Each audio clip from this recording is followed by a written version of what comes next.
so cool. I want to watch that every morning. Hi, guys. How are you doing? Good. This place is so amazing. Don't you want to come here like every weekend and just feel really good about yourself? Like you're like in the know of cool things, just being in this room. I feel like that. Anyway, Jeff, thank you so much. Jeff has actually been a huge part of the Giving Keys story, which I'll talk about in a little bit. So first, I'm going to give the story of how it started, and then he's going to do a little Q&A after. So I'm going to give him. I just want to thank him so much for how he has supported us. So I grew up in Los Angeles, in Hollywood. Those are my parents. So my dad manages a lot of people like that, like Mick Jagger and like a lot of people like Shia LaBeouf. So stress is a thing in his life, and I grew up just seeing what was happening behind the scenes. My mom was a model and an actress, and that was her on Chips. So my mom auditioned for my dad, and I was born on the casting couch.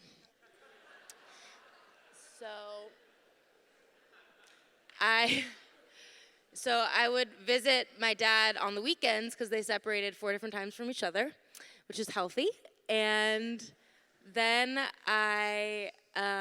so he would turn his offices into homes, or his homes into offices. So when I would spend the night with him on the weekends, I would be in the rooms with all the movie posters and headshots, and which was also healthy.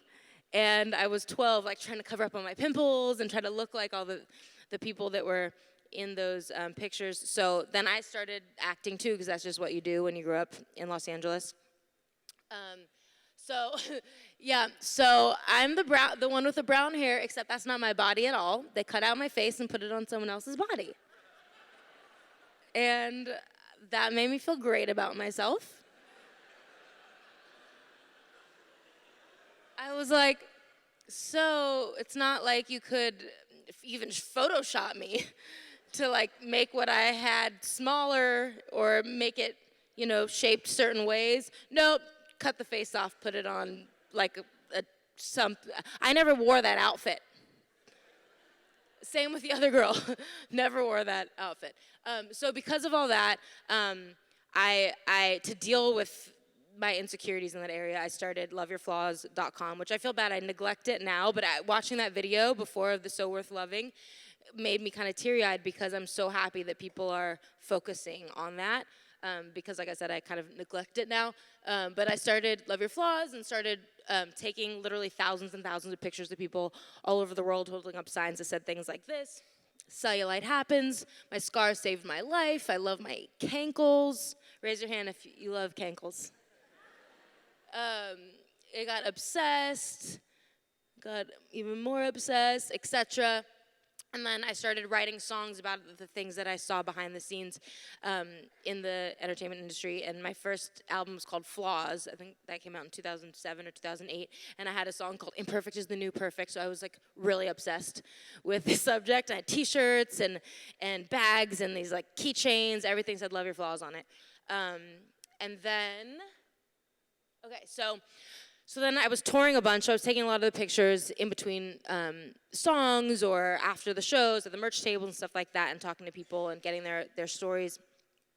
And so I started making these key necklaces because I was in New York and the hotel key was cool. Usually these days they're, credit cards. I sound so old when I say that sometimes, like these days.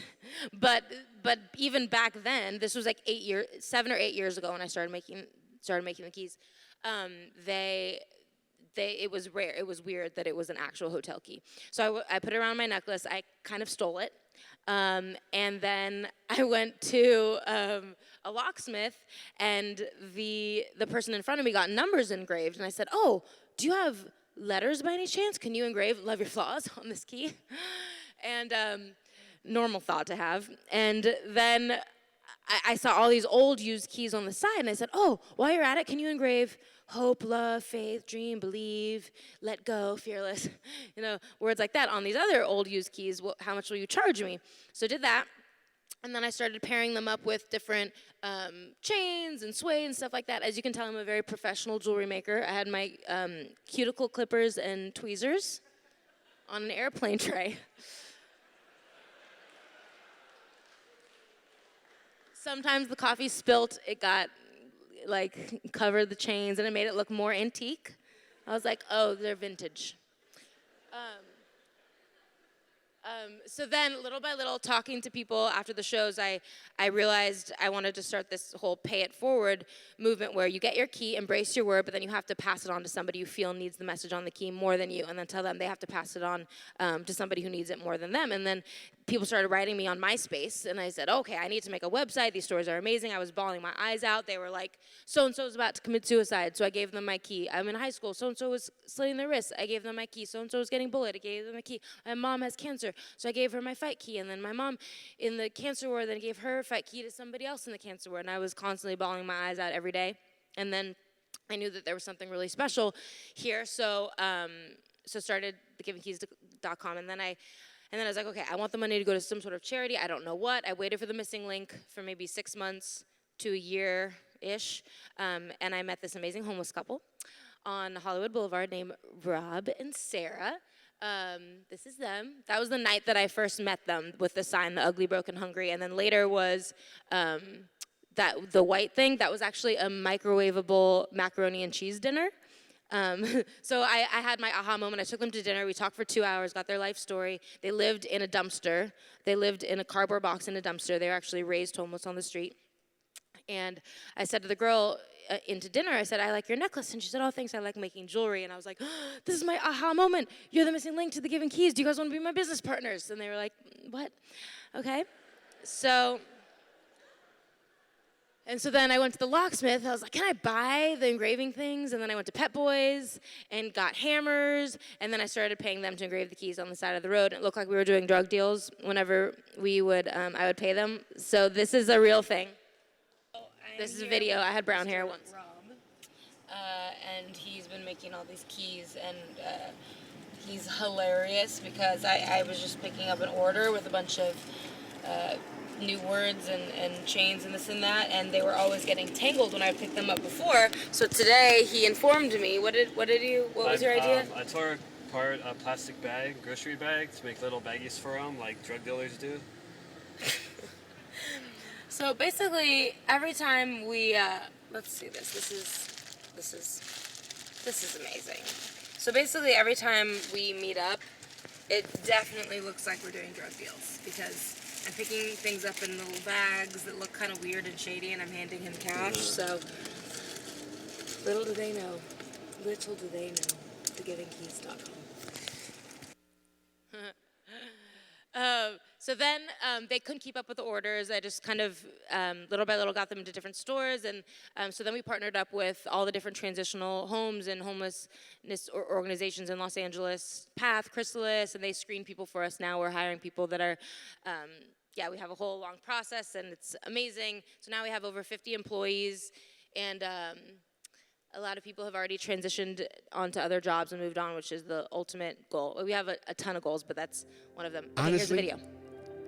There are times in my life when I've chosen to take some stupid shortcuts to get to where I want to go. You know, half-assed things. Most of the time, it didn't really work out. I just ended up even further back than where I started.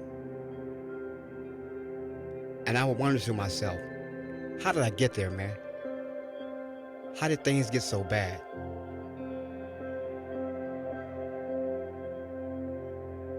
I couldn't blame anyone for the choices I had made. It was all on me. I had to start playing my cards right. Thankfully, I ended up getting a job at the Giving Keys, working as an engraver, a job that requires me to be totally committed.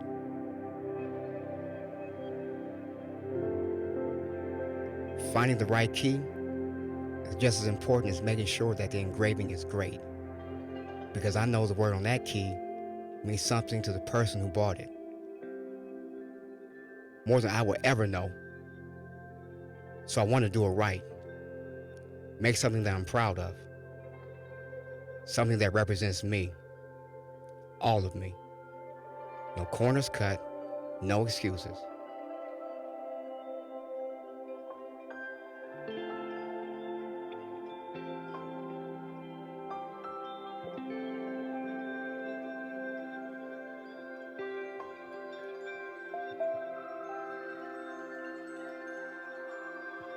My name is Darnell Sullivan, and I love what I do.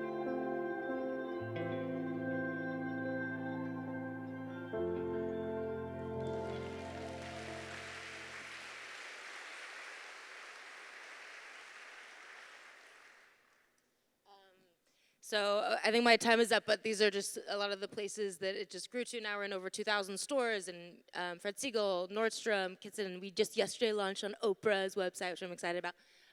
So it's been awesome, and again, Jeff has been a big part of that story, which we're going to tell you about in a second. These are some of the product shots. We're down in the selling place, so come say hi after, and let's all be friends. Yeah, this is my favorite quote. Do not wait for leaders. Do it alone, person to person. It's one of my favorite quotes, and that's so important to me, especially because we're in a day and age which is amazing, which so many people are trying to start do good brands and nonprofits because now it's become so trendy, which is totally a good thing. But I just always want to encourage people to not just start something because you want to have like a cool, like be a social entrepreneur, but care about the thing first. Be passionate about whatever injustice you see in the world or in your neighborhood, and start there and talk to that person and have a relationship with them and think about creative things that you can do to solve that injustice that you see, and instead of just doing it for the other reason. Hi, Jeff. Hey, What's going on? I was just sneaking in to keep. Okay, that was good because I was a minute 44 over. You're fine. I wanted to pull some questions out from you. We talked about this. It's funny because what I love about how you like just live is you're very honest about the failures. Oh yeah. And it's not always just the pretty pictures, right? So talk about the times that you've wanted to quit. Oh yes. Okay.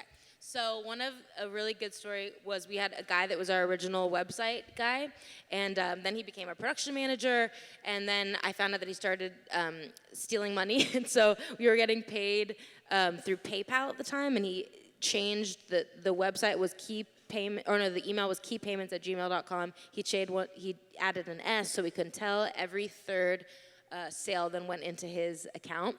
So PayPal was like, you need to call the police. And my dad was involved, investigators, it was crazy. And we lost all this money, and I thought that we were done. And I literally cried. We had like just a few employees at the time, and I said, I think we can't do it anymore. I think this is done, but I had that feeling like, but this can't be. I feel like this is so good for the world, and it's helping so many people. Like, we can't be done. And my ex-boyfriend came to me and said, hey, you're kind of like Dennis the Menace when it comes to business, and I'm the VP of blah, blah, blah, and I'm brilliant at business, so I want to invest $20,000 to be your business partner. And I was like, no, I just had to pit myself. That's not right. This is not right.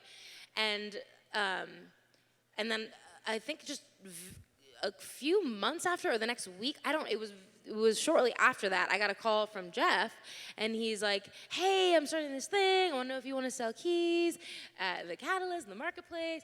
And I was like, yes, sure. And then we ended up selling like the same amount that got that exact same amount of money without being partners with my ex-boyfriend. Thank God.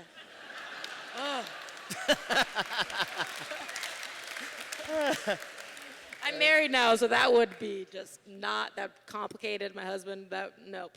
So that was all because of you. That wasn't because of me. But it was like that was literally the point that the time that I point to that was the turnaround. And then after that happened, then I was like, oh wow, we had the funds to pay people back because I wasn't able to pay people for a while, and had to, and then after that we got Kitson, which was like our big like cool trendy store we got.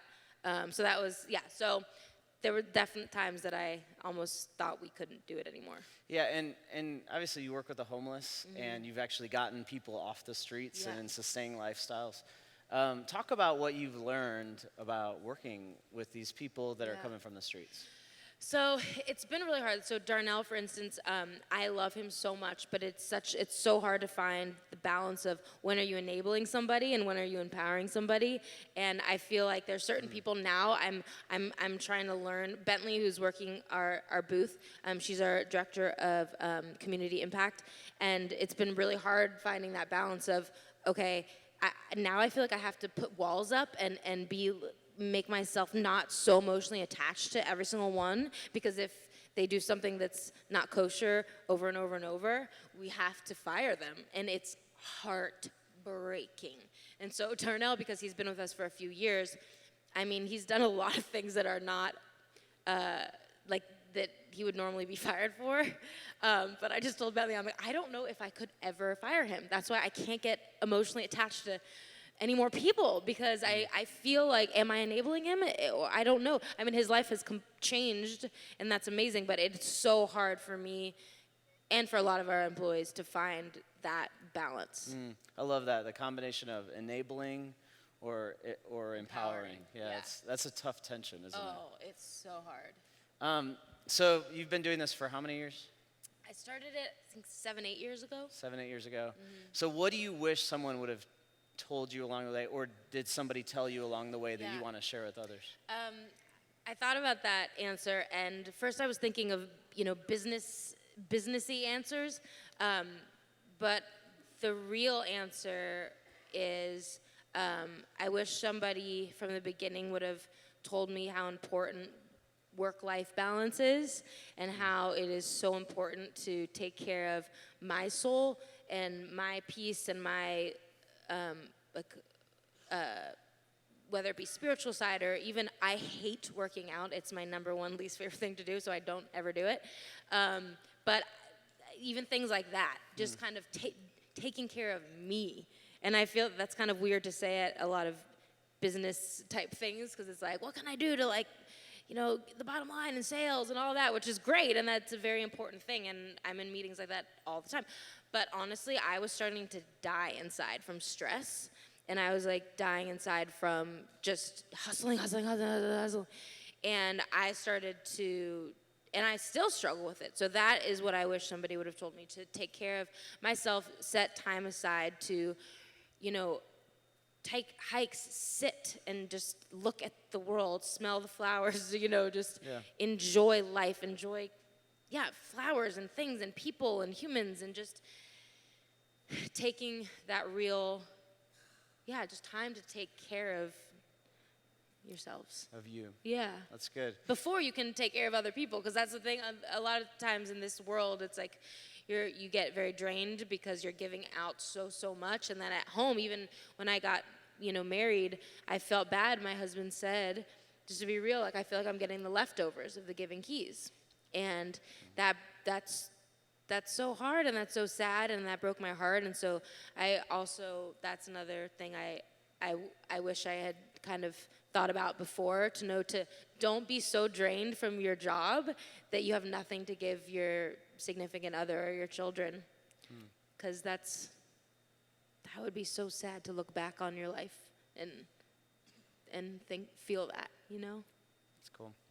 Thanks for sharing that. Okay, lastly, I know you have some exciting things happening at the Giving Keys. Can you tell us what is going to be happening in the near future? Sure. Well, of course, we're expanding to different products, and locks are coming next year, and all these really awesome products that I love. But what I'm most excited about is we are working on a Giving Keys record right now. So I'm still signed, even though I never turn in songs because I do Giving Keys so much. But so my label that just moved into the Capitol Records building, and so we pitched. It was actually his idea to do a Giving Keys record. And we pitched it to the heads of Capitol, and they were all in. So we're doing a compilation record where all the different artists, because there's a lot of artists that sell the Giving Keys on tour, and they, like Sarah Bareilles, have her Brave song, so she got a bunch of keys that said Brave and sold them. So a lot of artists do that. So we're gonna go to different artists like that and have them. They have two options: either A, they can write a song about homelessness, or write a song about what the Giving Keys inspired them to write, or the Pay It Forward stories. Or I've been writing some songs about those subjects, or then if the artists don't have time to write their own song about it, or don't know how, or because it is kind of hard to not write a song that sounds cheesy about that, or like awkward or just weird. So I've been working on songs like that, so then they can either choose one of those. So we're working on that, and then the ultimate goal would be to have then a festival and then a tour, Giving Keys album tour with all the different artists and stuff like that. And every time we had a conference call in the last few weeks, Caitlin's like, oh, sorry, I had this other thing. I was doing a photo shoot with Gap. Oh, Lord. So tell them about, you're going to have, what are you doing with Gap?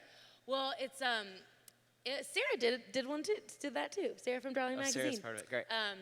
But it's called Styled By. It's a campaign, but for Gap. But we did it with Rachel Zoe's website called the Zoe Report. But I guess Gap just said they like all the pictures so much that they're gonna now put all the pictures in their stores.